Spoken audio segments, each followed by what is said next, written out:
बच्चों, आज के इस वीडियो में आपका बहुत बहुत स्वागत है। मैं आपको पढ़ा रही हूँ स्पर्श भाग 2 का पद्य खंड। उसकी मैं पुनरावृत्ति करा रही हूँ और पुनरावृत्ति में मैं आपको पाठ 4 मनुष्यता की पुनरावृत्ति करा रही हूँ, जिसमें मैंने आपको पीछे के अनुच्छेद पहला दूसरा यानी कि विचार लो कि मर्त्य हो ये, उसी उदार की कथा ये, शुद्धार्थ रंत देव ने ये, सहानुभूति चाहिए चौथा, और रहो न भूल के कभी। यहाँ तक मैंने आपको पढ़ा दिया है। तो आज की बारी है आगे के पद को पढ़ाने की।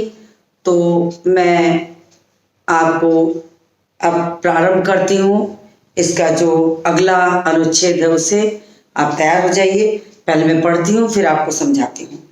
अनंत अंतरिक्ष में अनंत देव हैं खड़े, समक्ष ही स्वबाहु जो बढ़ा रहे बड़े बड़े।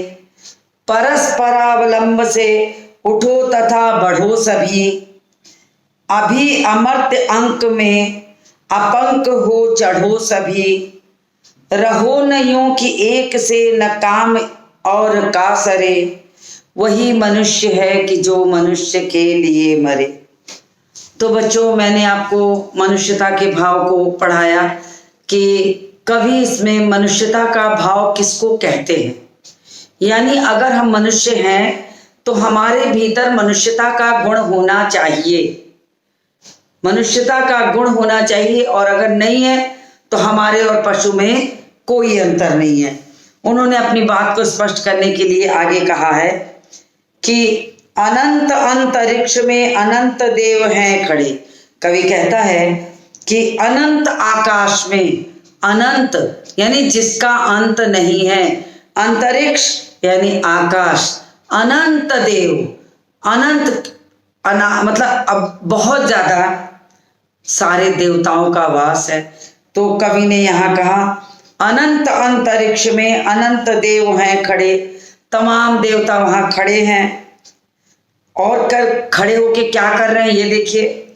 समक्ष ही स्वबाहु जो बढ़ा रहे बड़े बड़े, और अपनी विशाल भुजाओं को आपके सामने, समक्ष अपनी बड़ी भुजाओं को, विशाल भुजाओं को फैलाए खड़े हैं। अर्थात संसार जो है ये अनंत है, इसकी जो संभावनाएं हैं वो भी अनंत हैं। सफलता पाने के लिए जो मनुष्य है वो इस संसार में भटक रहा है। मनुष्य एक दूसरे का सहारा पाकर उठना चाहता है। इसी बात को समझाते हैं कि अनंत अंतरिक्ष में अनंत देव हैं खड़े। इस अनंत आकाश में तमाम देवगण हैं जो यहाँ विराजमान हैं और अपनी भुजाओं को फैला करके मनुष्यता की रक्षा कर, मनुष्यों की रक्षा करने के लिए ये आकाश मंडल में विराजमान है। और क्या कर रहे हैं? परस्परावलंब से, परस्पर धन अवलंब, अवलंब का मतलब सहारा और परस्पर का मतलब एक दूसरे का। तो वो सिखाते हैं कि मनुष्यों को क्या करना चाहिए, एक दूसरे का सहारा बनकर, परस्परावलंब से एक दूसरे का सहारा बनो, उठो तथा बढ़ो सभी। अगर मनुष्य हो तो मनुष्यता का ये गुण तो अपनाओ कम से कम, कि एक दूसरे का सहारा बनो, एक दूसरे की मदद करो और एक दूसरे के सहारे उठो और दूसरों को भी उठाओ। उठो तथा बढ़ो सभी। अगर ऐसा करोगे तो क्या होगा? अभी अमर्त्य अंक में अपंक हो चढ़ो सभी। अभी अमर्त्य अंक, अमर्त्य मतलब देवता, अंक मतलब गोद। अगर तुम अपने कार्यों से एक दूसरे का सहारा बनते हुए उठोगे, आगे बढ़ोगे, तो देवताओं की गोद में स्थान पाओगे। कहने का तात्पर्य क्या है कि कवि कहता है कि ये अनंत आकाश जो है इसमें तमाम देवता विराजमान हैं और जो अपनी भुजाएं फैलाए हुए हम मनुष्यों की रक्षा करते हैं। इसलिए अगर तुम मनुष्य हो तो परस्परावलंब से एक दूसरे का सहारा बनते हुए उठो और आगे निरंतर आगे बढ़ो, निरंतर आगे बढ़ो। अगर ऐसा करोगे तो अभी अमर्त्य अंक में, तो तुम्हें अमर्त्य अंक मतलब देवताओं की गोद में, मैंने यहां लिख भी दिया है, अनंत का मतलब होता है असीम, अंतरिक्ष आकाश, परस्परालंब एक दूसरे का सहारा, अमर्त्य अंक देवताओं की गोद में। तो उन्होंने कहा अभी अमर्त्य अंक में अपंक, पंक का मतलब होता है कीचड़ या गंदगी, और अपंक मतलब होता है पवित्र, जो गंदा नहीं है।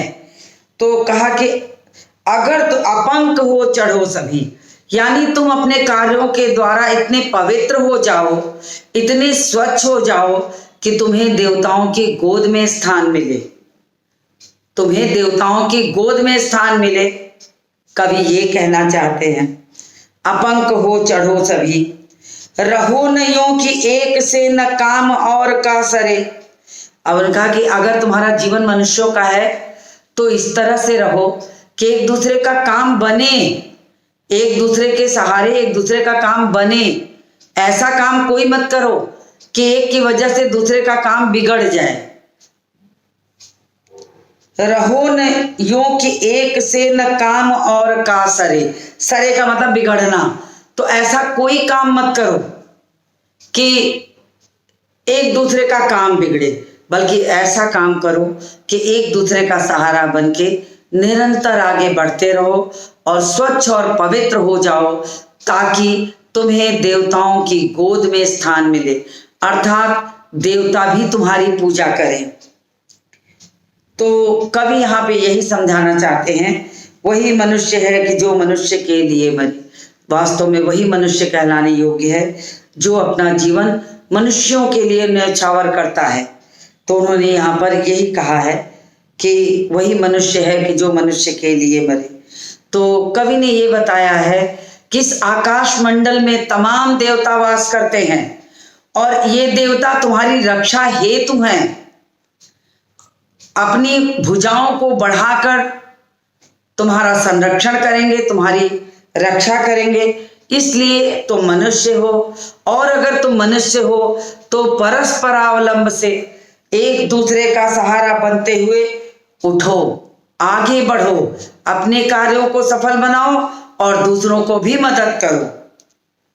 अगर तुम ऐसा करोगे, अभी अमर्त्य अंक में अपंक हो चढ़ो सभी, अगर तुम ऐसा करोगे तो तुम कलंक रहित होकर, पवित्र होकर, स्वच्छ होकर देवताओं की गोद में स्थान प्राप्त करोगे। कहने का तात्पर्य है कि तुम्हें देवताओं की गोद में स्थान मिलेगा। व्यक्ति अपने कर्मों से ही अपना स्थान बनाता है। अगर तुम अच्छे कर्म करोगे, पवित्र होगे, एक दूसरे का सहारा बनोगे, तो देवता भी तुम्हारी पूजा करेंगे और तुम्हें अपनी गोद में स्थान देंगे। तो इसीलिए कवि ने कहा वही मनुष्य है कि जो मनुष्य के लिए मरे। तो मैंने आपको इसको पढ़ाया और साथ ही साथ आपको ये बता दूं कि यहाँ पर कवि ने सफलता के लिए परोपकार को बताया है कि अगर तुम दुनिया में सफल होना चाहते हो और मनुष्य हो तो परोपकार करना सीखो। तुम्हें परोपकार करना आना चाहिए, एक दूसरे का सहारा बनना आना चाहिए, एक दूसरे की सहायता करो और तब देवता भी तुम्हें अपनी गोद में स्थान देंगे। संसार में मनुष्य हो के अगर जन्म लिए हो तो मनुष्यों सा काम भी करो, तुम मनुष्यों के जीवन को सफल बनाओ, तुम एक दूसरे का सहारा बनो, एक दूसरे का कार्य करो और ऐसा कोई काम ना करो कि तुम्हारे काम की वजह से किसी और का काम बिगड़ जाए। तो ये कहा है कवि ने। तो उन्होंने कहा कि अच्छे कार्यों को करो तभी मनुष्य कहलाने योग्य होगे। तुम मनुष्य हो तो मनुष्य के लिए मरे, यानी तुम मनुष्य हो तो मनुष्यों के लिए सदैव तत्पर रहो, तैयार रहो। ऐसा न हो कि तुम्हारी वजह से किसी का कार्य बिगड़ जाए। तो कवि ने मनुष्यता के इस गुण को यहाँ दिखाया है। मैं आगे बढ़ती हूँ, लेकिन मैं उससे बढ़ने के पहले इसका सौंदर्य या काव्य सौंदर्य समझा दूं आपको। अनंत अंतरिक्ष में अवर्ण की आवृत्ति है। मैंने पीछे भी बहुत बार बताया, फिर बता रही हूँ। अवर्ण की आवृत्ति के कारण यहाँ पर अनुप्रास अलंकार है। समक्ष ही स्वबाहु सवर्ण की आवृत्ति है, तो यहाँ भी अनुप्रास अलंकार है। अभी अमर्त्य अंक में अपंक अवर्ण की आवृत्ति है, अनुप्रास है। खड़ी बोली तो है ही है। तो काव्य सौंदर्य में भाषा तो सभी अनुच्छेद में एक सी है, तो भाषा में आप खड़ी बोली तत्सम रूप लिख सकते हैं, और साथ ही साथ गीतात्मकता है, लयात्मकता है, अलंकार मैंने आपको बता दिया। तो इस तरह से मैंने इस अनुच्छेद को पूरा किया और मैं उम्मीद करती हूँ कि आपको समझ में आ रहा होगा। तो मैं बढ़ती हूँ अगले अनुच्छेद की तरफ। अब अगला अनुच्छेद सुनिए आप। मनुष्य मात्र बंधु है, यही बड़ा विवेक है। पुराण पुरुष स्वयंभू पिता प्रसिद्ध एक है। फलानुसार कर्म के अवश्य बाह्य भेद हैं, परंतु अंतरैक्य में प्रमाण भूत वेद है। अनर्थ है कि बंधु ही न बंधु की व्यथा हरे, वही मनुष्य है कि जो मनुष्य के लिए मरे। अब यहाँ पर कवि क्या कहता है? मनुष्य मात्र बंधु है, यही बड़ा विवेक है। विवेक यानी सही और गलत की पहचान। सही और गलत की पहचान ही विवेक कहलाता है। क्या आप किसी चीज को सही समझे और गलत समझे, सही और गलत का अंतर कर ले, तो आप सबसे बड़े विवेकी हैं, तो विवेकी पुरुष कहलाएंगे। तो यही कहा गया कि कवि कहता है कि मनुष्य मात्र बंधु है, मनुष्य मात्र एक ही मनुष्य बना रहे, उसमें यही समझदारी होनी चाहिए कि मनुष्य मात्र बंधु है, यही बड़ा विवेक है। मनुष्य जो है एकमात्र ऐसा जीव है जो सभी मनुष्यों का बंधु है, मित्र है। तो मनुष्य चाहे तो स्वयं को सबका बंधु बना के, मित्र बनाकर अपने को रख सकता है। अगर वो ऐसा करता है तो सच में वो बुद्धिमान है, यही वास्तव में विवेकी है। विवेकी मनुष्य जो होगा वो जानता है कि मनुष्य जो है वो मनुष्यों का एक सच्चा मित्र है। तो सच्चा मित्र होने के कारण उसे उसके हर दुख सुख में खड़ा होना चाहिए। तो यही पर उन्होंने बताया कि मनुष्य मात्र बंधु है। मनुष्य जो है वो एक दूसरे का बंधु है, मित्र है। सच्चाई यही है, यही विवेक है, यही सही गलत की पहचान है। पुराण पुरुष स्वयंभू पिता प्रसिद्ध एक है।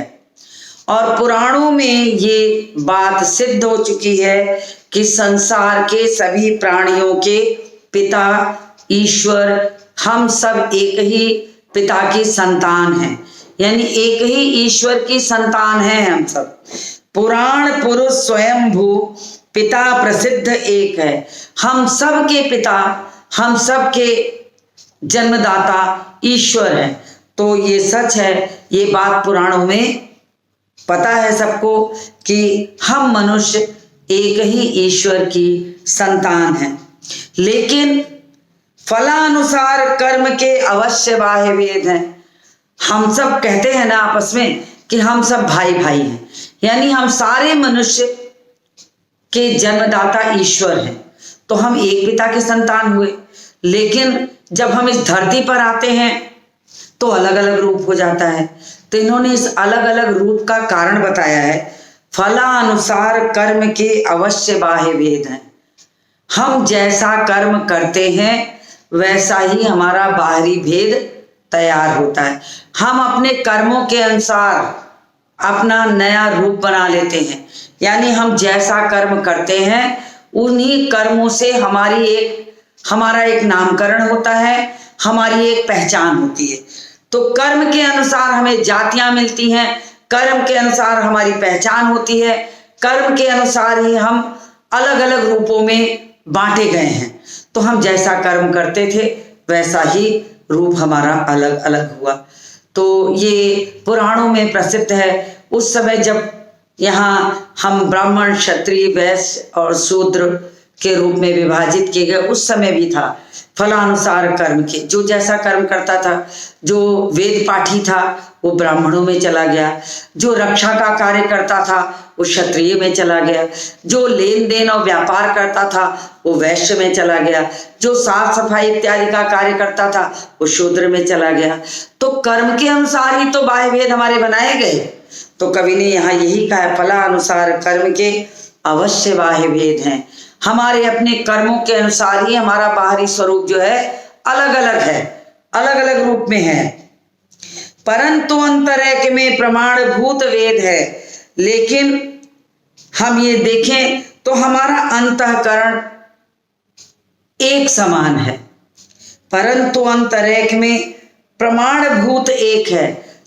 ये प्रमाणित है, समस्त पुराणों में ये प्रमाणित है कि हमारी अंतरात्मा एक समान है। इस एकता के हम मनुष्य साक्षी हैं और हम भाई भाई हैं। तो उन्होंने कहा परंतु अंतरैक्य में प्रमाणभूत वेद है।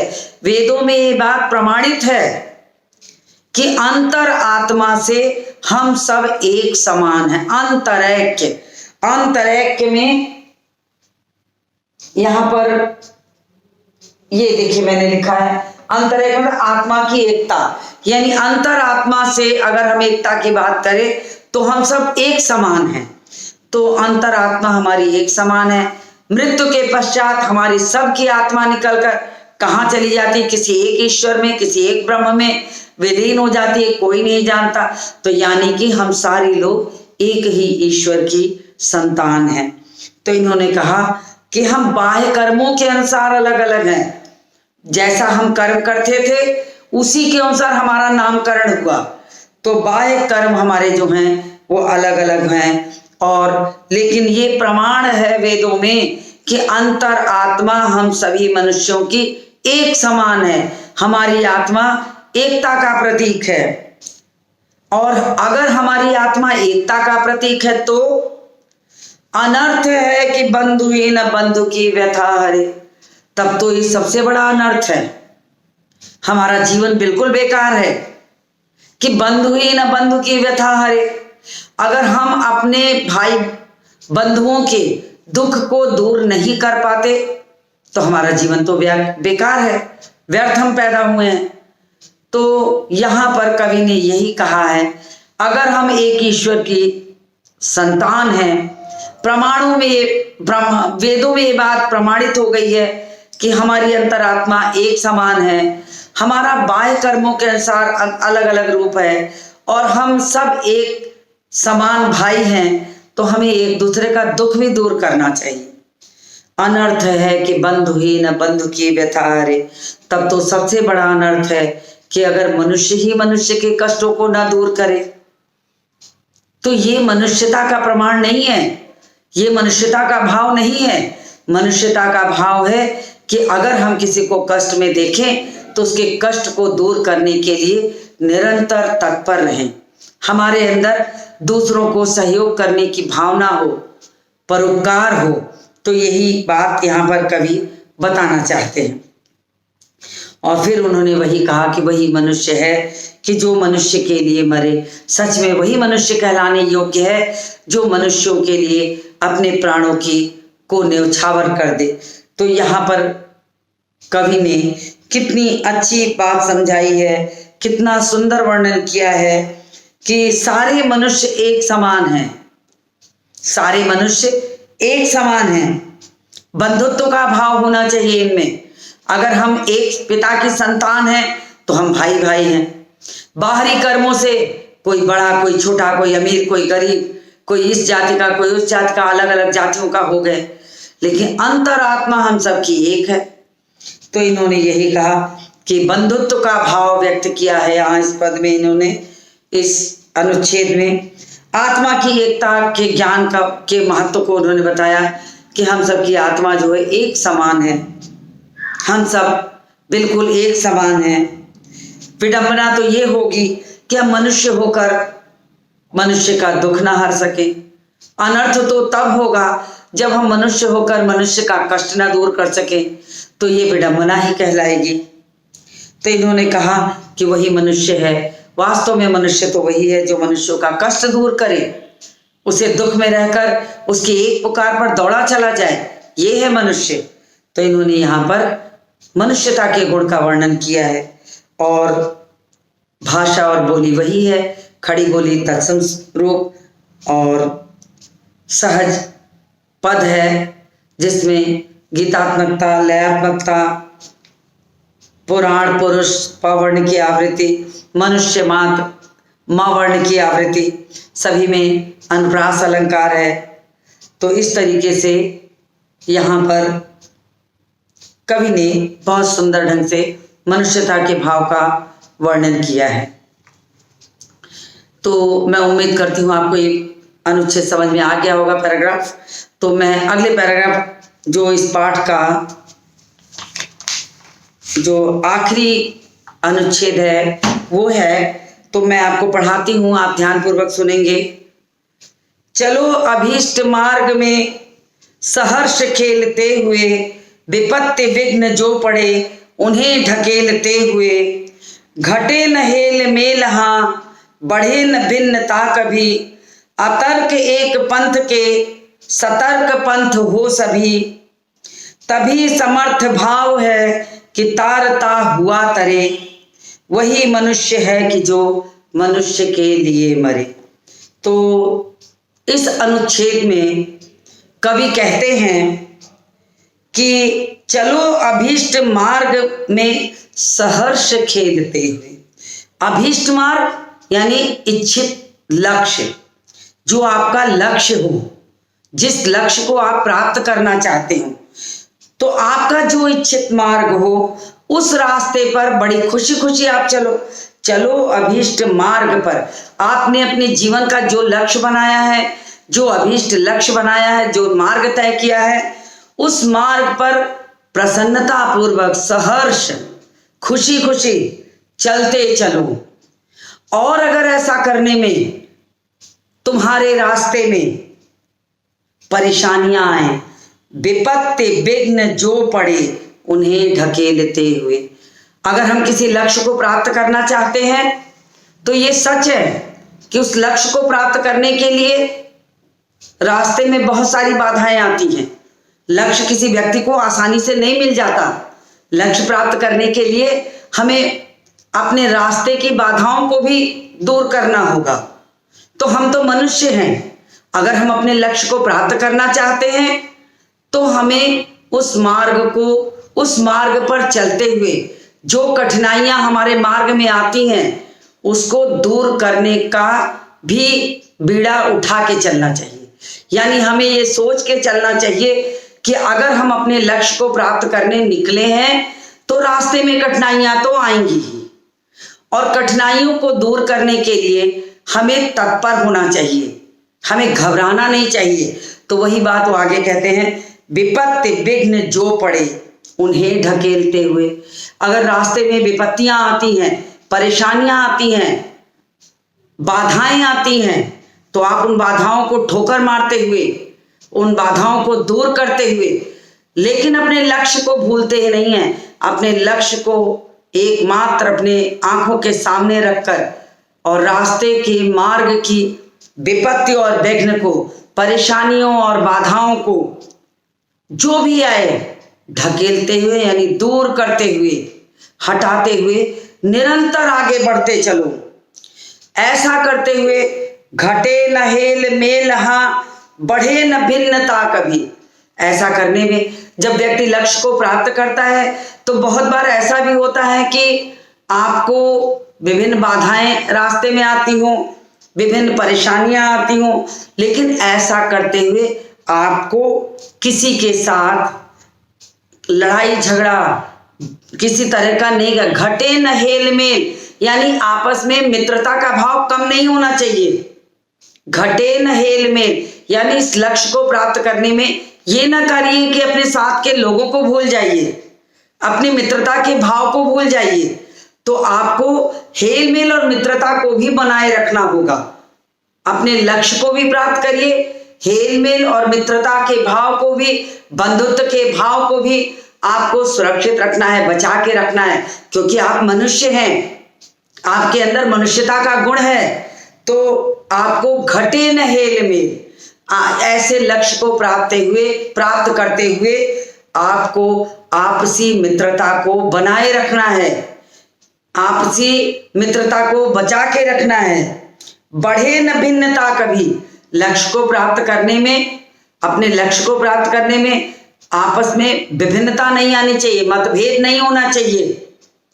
तो भिन्नता को बीच में मत आने दीजिए, अपने प्रेम को, अपने बंधुत्व को बचा के रखिए और आपसी भिन्नता को बढ़ने मत दीजिए, तब आप मनुष्य हैं। लक्ष्य प्राप्त करने में मनुष्य भूल जाता है कि हमारे साथ चलने वाला कौन है, हमें इसके साथ क्या करना चाहिए, वो उसे पीछे छोड़ के आगे भागने की कोशिश करता है। मनुष्यता का मतलब होता है कि आप अपने लक्ष्य पर को प्राप्त तो अवश्य करें, लेकिन साथ ही साथ ना तो आपस में आपके लड़ाई झगड़े होने चाहिए, ना मित्रता का भाव कम होना चाहिए और भिन्नता का भाव भी नहीं आना चाहिए। साथ ही साथ रास्ते में अगर कोई आपको लक्ष्य प्राप्त करने में कोई विपत्ति आ जाए, परेशानियां आ जाए, कोई बाधाएं आ जाए, तो उन्हें भी बड़ी प्रसन्नता पूर्वक ढकेलते हुए आप निरंतर अपने मार्ग पर बढ़ते जाइए। आगे देखिए क्या होता है। अतर्क एक पंथ के सतर्क पंथ हो सभी। कहा है कि अतर्क एक पंथ के सतर्क पंथ हो सभी। किसी एक रास्ते पे, एक पंथ, पंथ मतलब रास्ता, एक पंथ पे बिना तर्क, अतर्क, बिना तर्क किए हुए एक निश्चित मार्ग को अपना लक्ष्य बना करके सतर्कता पूर्वक, सतर्क पंथ हो सभी, सतर्कता पूर्वक अगर आप उस रास्ते पर निरंतर बढ़ते रहोगे तो तभी समर्थ भाव है कि तारता हुआ तरे। कहा कि मनुष्यता का गुण तो तब है जब आप उस रास्ते पर बिना तर्क किए हुए निरंतर सतर्कता के भाव, सावधानी पूर्वक उस रास्ते पर निरंतर बढ़ते रहेंगे और क्या करेंगे, तभी समर्थ भाव है कि तारता हुआ तरे। वास्तव में मनुष्य तो आप तब कहलाने योग्य हैं जब आप अपने जीवन में दूसरों का उद्धार करते हुए स्वयं अपने उद्धार की सोचें। ये मनुष्यता है। मनुष्यता इसको कहते हैं कि हम दूसरों का भी उद्धार करें और स्वयं का भी करें। ऐसा नहीं होता है कि हम दूसरों को नुकसान पहुंचाएं और अपने लक्ष्य की प्राप्ति कर लें। ये मनुष्यता का गुण नहीं है। तो कवि ने ये कहा है कि तभी समर्थ भाव है कि तारता हुआ तरे। वास्तव में समर्थता आपकी तो तब दिखाई देगी, आपके अंदर मनुष्यता तो तब दिखाई देगी जब आप दूसरों को तारते हुए स्वयं आगे बढ़ेंगे। तो कितना सुंदर वर्णन कवि ने यहाँ पर किया है कि मनुष्य को अपने लक्ष्य की प्राप्ति के लिए ये नहीं भूलना चाहिए कि लक्ष्य तो प्राप्त करना ही है, लेकिन उस लक्ष्य को प्राप्त करने में हमें अपने रास्ते की बाधाओं को भी दूर करना है, विपत्तियों को भी ढकेलना है, हमें घबराना नहीं है, हमें दूसरों का भी उद्धार करना है और स्वयं लक्ष्य को प्राप्त भी करना है। तो कवि ने यहाँ पर यह समझाया है कि मनुष्य को अपने साहस, अपने भाईचारा और सावधानी पूर्वक हमेशा अपने स्वयं के कार्य को पूर्ण करना चाहिए और तभी वो सभी मनुष्यों का भला कर पाएगा, अपने लक्ष्य को प्राप्त कर पाएगा।